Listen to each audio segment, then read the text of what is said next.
Oh. There's a story there. I'm taking it. Is that? I never left it, thank you. Not above in my line of work.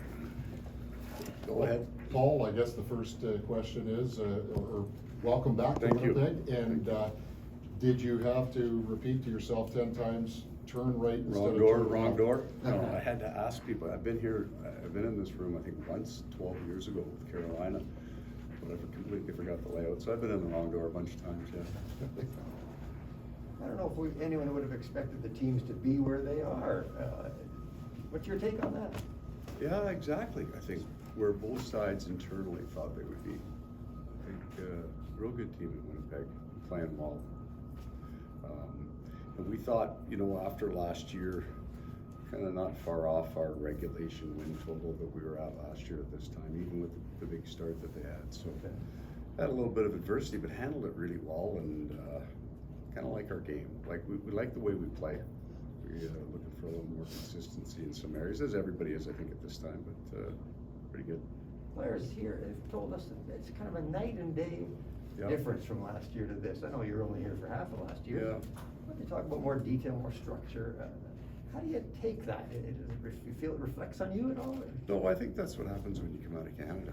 I think that's fairly ubiquitous in each market when there's a coaching change, and that's what happens. So it's good for them. They needed a change. They need a new voice. They got it. They're playing well. I'm happy for them.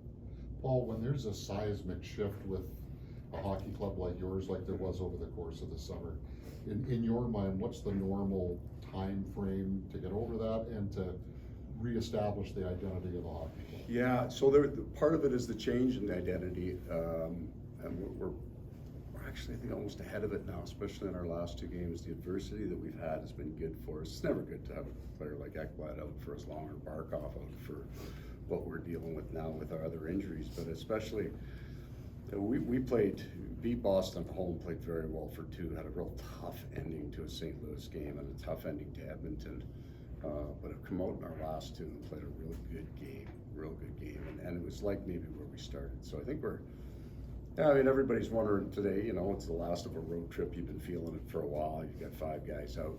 You know, what kind of energy level can you get to? But these guys have been able to do that. The energy in our starts, I mean, we've had 2 off first periods in our first 25 games. We've been pretty good. So I think we're excited. You get that. There is a little bit of a light at the end of the tunnel sometimes when you get on the long trips. So we'll look forward to this one, and I think when we get back, we'll slowly start to see some bodies come back into our lineup. Paul, this roster obviously extremely well. What, in your eyes, what makes Rick Bowness such a good fit for this group? Would he have been a guy that, when you now look at it, say? Yeah, I think there were probably 2 or 3 names, and I followed it, you know, and Rick would be one of them. Somebody that does a really good job at getting down to the, pardon the pun, the bones of it, to get to the structure of it, the skeleton of fixing some basic things and getting a real simple kind of mindset in all 3 zones, real consistent game. I think he did that in Dallas as well. Bit of a defensive bent on it. Got a real good goaltender here, so it was structured right. When Dallas was kind of rolling with their goaltending too, it was kind of very similar. With the passage of time, do you have any regrets how last year played out? Would you do anything differently in hindsight? I'd have got off the bench in the summer. Yeah. Prior. If I was to do something, to be honest, if I was going to go do something different, it would be that. How come? Why do you say that? Because you can see it. I mean, I was in a very unique position to see it. I could see it in the summer, right? And then you go run 8-9 years, and we had, you know, we'd gone from not winning a playoff game to banging out 114 points one year, and you kind of hit that crest, and then it was time. Yeah. How did you get back to the point where you were ready to take the Panthers job home? I didn't. What I said was true. I think I had 4 kind of incredible days at the lake, and was driving home with my wife on a Monday, and my phone rang in my car, and I didn't know the number. And usually I don't answer numbers that I don't know, right? Telemarketing.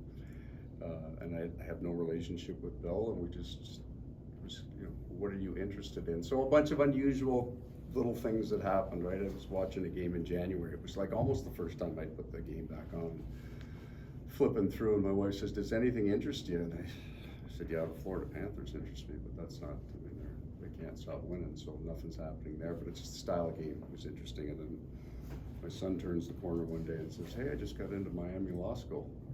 And I'm thinking, 2-bedroom condo, kid. And you don't know about mom and dad are moving in, right? This isn't gonna be as much fun as you think. And then the phone call, right? So I talked to other teams, and it just wasn't a fit there. I was comfortable with where I was at, but I've had a really in-depth conversation and meeting over 4 or 5 days, maybe even longer than that. And I was excited about the idea of what they're trying to do. I was also aware of what this year was going to look like for them, and thought that I could handle that for them. That they're going to go from 122. We're not getting 122 this year, but all of their pieces are not that far off. Things will change pretty significantly for this team in a cap, with the cap next year, with some money that's sitting there they can't use, and some other things that will change. So they'll be able to fill their holes fairly quickly. And then off that, the drivers of the team, Matthew Tkachuk and Barkov. I mean, Matthew's 24 years old, just coming into his prime. So I think they had a good year. They've struggled a little bit, maybe kind of getting to that next level. But I think the best hockey for this franchise is ahead of them. Well, you talk about the end of a road trip. What do you think Tierney, Dalpé, Kierstek can bring to the team in terms of energy? Right. So they are fired up about coming to Winnipeg and playing. And we've seen it with Heponiemi scoring the other night, and Eric Stahl now is off, he's gone from kind of PTO to non-roster player. Now he's in the third line, and he's playing well. So you've got a whole bunch of guys, they say, well, it's opportunity. It is, it's truly. These guys have been working hard, and now they're going to play 15 minutes a night, not 6 or 7. So they were good. Like that line, Lombard, prior to Patrick Horn was leaving the game, they were pretty dominant in their play. So we'll see that tonight. I got a big centerman here on the other side, so Eric Stahl will be real important for us. Goaltending tonight?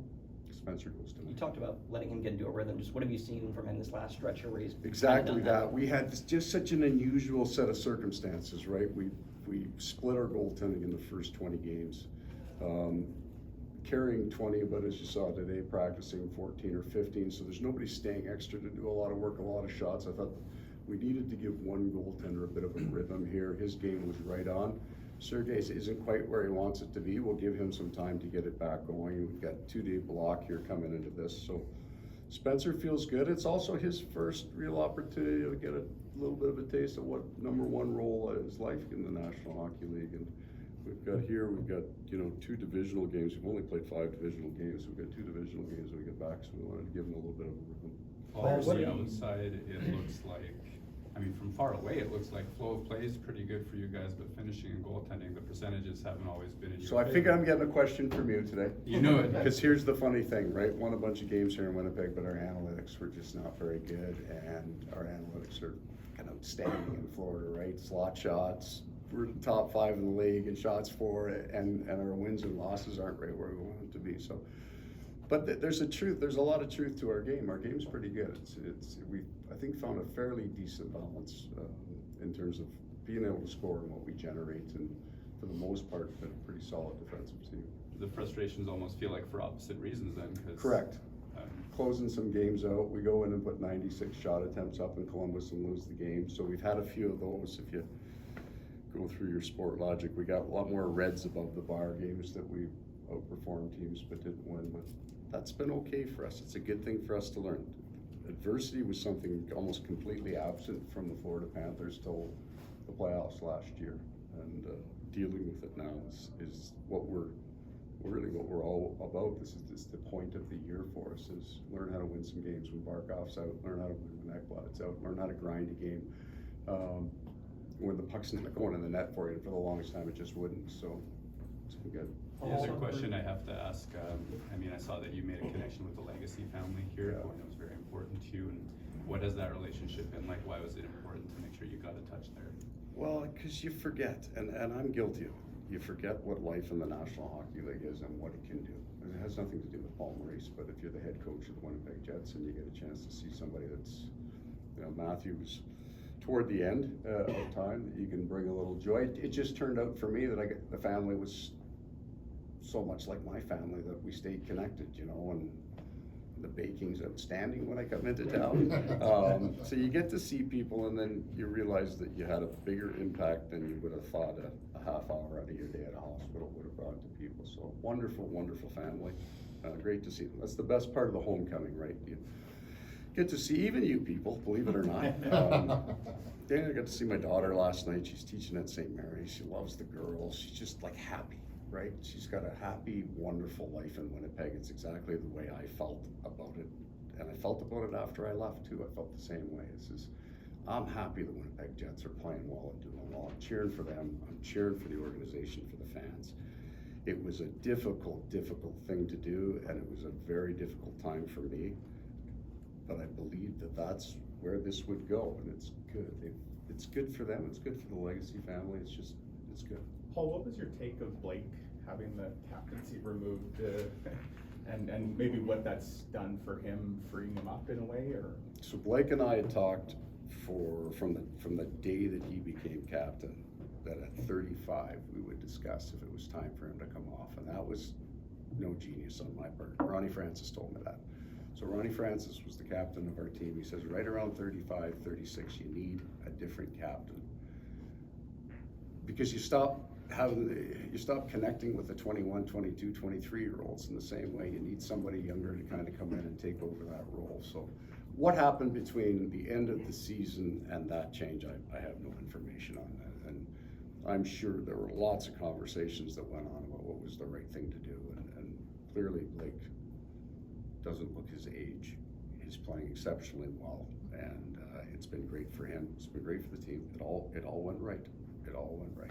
Paul, in light of the game one in the bubble, and then Matthew comes to Yeah. the Panthers. Can we be a fly on the wall and hear how that You know what? conversation went? That conversation never happened. Welcome, and then just watched him, and I've said this a bunch of times. There were two things that you don't know. One, I had no idea how good his hands are. Like, you see a guy from the distance and you watch him play and he tips those goals around the net. Yesterday in practice, he took a puck about 6 inches off the boards in a 2-on-2 game, bounced it off the glass over the guy's head, spin, pick it up, put it through the other guy's feet and scored. And I'm not the only one going, did you just see, like the players on the ice are going, my God, did you just see that? So that's one. And the other is what he's like to the support staff, the bus drivers, the trainers, the equipment people. He is so giving, so caring. But I don't know if there's lots of stories of his dad doing that, even here in town. I don't know if you hear those, but it's not for me to tell. So he's very much like his father in that. So he was in town a week, he had all the trainers out for dinner, took them all out and their families. Like, he's an incredibly giving guy. So that's the guy that I met, the guy that I know. I don't have to swear at him from the other team's bench anymore, so I love the guy. He's great. I mean, he's been awesome for us. He's been very consistent with Barkov's injury and us playing with whoever I've played him with, and he doesn't care who he plays with. Just, I'll play with him. He's great. He's produced, so he's been great for us. Paul, we saw yesterday how emotional it was for Bruce going back to Boston. Yeah. Will there be an element of that? I know it's very Oh, for sure. Even with all you know, like, it's a big part of your life. You invest so much into it, and you don't separate the personal and the professional, because they'll always come together, right? And so my kids came here at a young age, and they became who they are in Winnipeg. So there's a connection there. I get to meet a few people. While I'm here, we're not long enough to see all the people you care for, you'd like to, but for sure, right? And haven't seen the players. Haven't run into any of them really over time. I talked to them occasionally, briefly, early on in the summertime, but it'll be different for sure. Paul, what kind of pressure comes with inheriting the President's Trophy winners and finding yourself where you are in the standings at this stage? It would depend on the environment. So the group that hired me understood exactly this, that this is where we were going to be, that this is what we had to fix. So there isn't any from that. As a matter of fact, they're real happy about the way we're playing, the things that we've kind of fixed in our game, our style, the direction's going. The room is great. They work their asses off. They have fun. They love each other. So in our contingent, none. None in terms of expectation of keep driving, keep getting better every day. It's been a real positive place to work. Paul, what have you learned about Carter Verhage in a couple months here? If you put 20 guys into a scrum with a puck, he's coming out with it one way or the other. Like, he is on the puck, hard on pucks in a tight area, and he will score from incredibly unusual angles to the point that you know he can do it. There's no luck in him putting the puck to the net. Very upbeat, very positive, unique. I guess there's a lot of really different guys here in this room, really different styles of hockey. And Barkov would be the leader. He's got these incredible hands, but he applies it defensively first, and he loves that part of the game. You've got Matthew, who's just, old school in the corners, elbows high. There's always, he's like the pack, right? The puck, the refs, and the other team follow him kind of around the ice. Carter's like that. He's unique. He's got very, very similar in some ways to Kyle Connor. And the puck comes off his stick before the goaltender expects it to come off his stick, and he can do it while his feet are moving. So it's similar in style. So when we talk to him about power play routes and things like that, it'll be a lot of the same conversation. Paul, just one on Dave Lowry, who I think you would have had a chance to probably catch up with the Yeah, other day. we You did, guys yeah. just came sort of the reunion week here for you. When I asked you if there's anything you would change, do you feel that Dave was put in a tough spot? I talked to Dave in Seattle a few weeks ago, and with the kid on the team and all, it was a tough position for him to be in, right? Yeah. What's your take, I guess, on and the fact he's landed on his feet now? I'm not surprised he's landed on his feet, but the vast majority of ways we come into the National Hockey League is that they're almost all very difficult situations. Team fires the coach, there's a reason for it, right? Coaches leave, there's a reason for it to separate. So you get a set of circumstances that are difficult. I would suggest he was the right guy because it was going to be a difficult year one way or the other. If I had stayed, it'd have been the same thing. The new guy comes in, it was a fresh start. So by the time they came out of that, they knew they would have a fresh start, and everything off they went, and everybody understood that. For Dave, he got an opportunity to be a head coach in the NHL. I didn't sleep my first year either, or my 20th. So that's the job. That's the nature of this beast. And obviously, it was important for you to bring Jamie with you down to Florida, and he's a guy you obviously have a great relationship with. Yeah, you know what? I think we have completely different styles, and we work differently, but we really connect with each other in terms of what he's really good at. Rounded out the rest of the staff. PoMo, who I coached, he would be a guy that will be on the radar at some point as a coach. As an ex-player, he's got he played with Roddy Brindamore. He's had a lot of different people that he's worked with over his time, worked with Joel. So really smart young hockey coach, very hardworking. So got a unique staff, and it's a little bit like my whole Florida experience. We've got really kind of unique situations and people in our room. This is a unique situation. They'd have a new coach after the year that they had, and I think we're all enjoying it very much. What do you think your players will get out of all the feelings you have getting behind that bench tonight, if anything? I don't think that, you know what, I don't. So when we go back to Calgary, which would actually be a way bigger deal than the coach coming back, a player going back. Right. The guys just went out and played. They may get a couple jokes and away they go. There'll be a few older guys, Eric Stahl, that I think understand the significance sometimes of coming back to a place that you've been a long time. He'll get that feeling when he rolls back into Carolina. So the rest of them are just going to play. They don't care. I think Bruce said last night he put some money on the board and dipped into his kids' college education fund. Will there be some Maurice money on the board tonight? Well, if I wouldn't be silly enough to tell anybody. Like, the last guy that did that was Ron Wilson, if I'm not mistaken. And there's a pretty significant fine for that, was there not? So you can talk about it post-game but not pre-game, I guess? Nothing going on the board from the Maurice family? Thank you guys, thanks everybody, thank you very much, Thanks, Paul. really appreciate it, thank you. A whole bunch of you, I'd like to spend time, an hour with each one of you and talk. When we're coming to the lake, anytime. Anytime. I'll send you the directions. Highway 11 north for 12 hours. No, that's not the way. When was that call? The unknown phone number? Oh, it was in and around the 10th of June. Oh, okay. In and around that time, more than the middle of June, maybe. You weren't expecting that so early. So, you know what I mean, eh?